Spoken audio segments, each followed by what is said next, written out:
ত্রয়োদশ জাতীয় নির্বাচনের রোডম্যাপ আগামী সপ্তাহে ঘোষণা করা হবে, যেখানে ভোটার তালিকা তফসিল, নির্বাচনের পথ পরিক্রমা সুনির্দিষ্ট সময়সীমা তুলে ধরা হবে। বিকেলে নির্বাচন ভবনে কমিশন সচিব আক্তার হোসেন সাংবাদিকদের কথা বলেন। নিয়ামুল আজিজ সাদেকের রিপোর্ট। ফেব্রুয়ারির প্রথম সপ্তাহে ভোটকে সামনে রেখে কাজ করছে নির্বাচন কমিশন। অক্টোবরের শেষ দিন পর্যন্ত ভোটার তালিকা চূড়ান্ত হবে। সীমানা পুনর্নির্ধারণের খসড়া নিয়ে দল ও ব্যক্তির আপত্তির সুরাহার জন্য শুনানিও শুরু হবে। আর আগামী সপ্তাহে নির্বাচনের সুনির্দিষ্ট রোডম্যাপ ঘোষণা করতে যাচ্ছে কমিশন।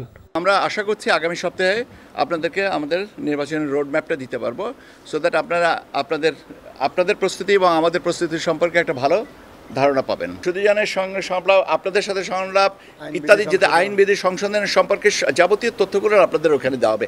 তিনি আরও জানান, নতুন দলের নিবন্ধনের জন্য মাঠ পর্যায়ে যাচাই বাছাই চলছে। আগামী সপ্তাহে গণমাধ্যম কর্মীদের নীতিমালার বিষয়েও সিদ্ধান্ত নেওয়া হবে। প্রবাসী ভোটারদের পদ্ধতি নিয়ে চূড়ান্ত সিদ্ধান্ত আসতে পারে এ মাসেই। পর্যবেক্ষক হিসেবে আবেদন করেছেন 318টা আবেদন পেয়েছি, এটা পর্যালোচনা চলছে।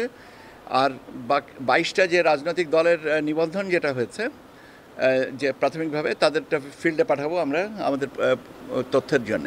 এর ভিতরে একটা সিগনিফিকেন্ট পোর্শন হচ্ছে আপনার আউট অফ কান্ট্রি ভোটিং। এটা আরেকটু আলোচনা বাকি আছে, আলোচনার পরে আমরা নিয়মিত ব্রিফ করব।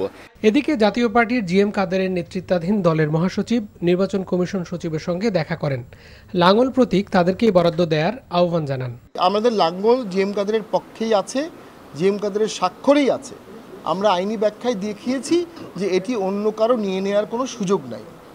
আমার দৃঢ় বিশ্বাস নির্বাচন কমিশনের যে প্রজ্ঞাবান ব্যক্তিবর্গ আছেন তারা আইনের সঠিক ব্যাখ্যা করে ন্যায় বিচার করবেন। জিএম কাদেরের লাঙ্গল, এরশাদের লাঙ্গল জিএম কাদেরের কাছেই থাকবে।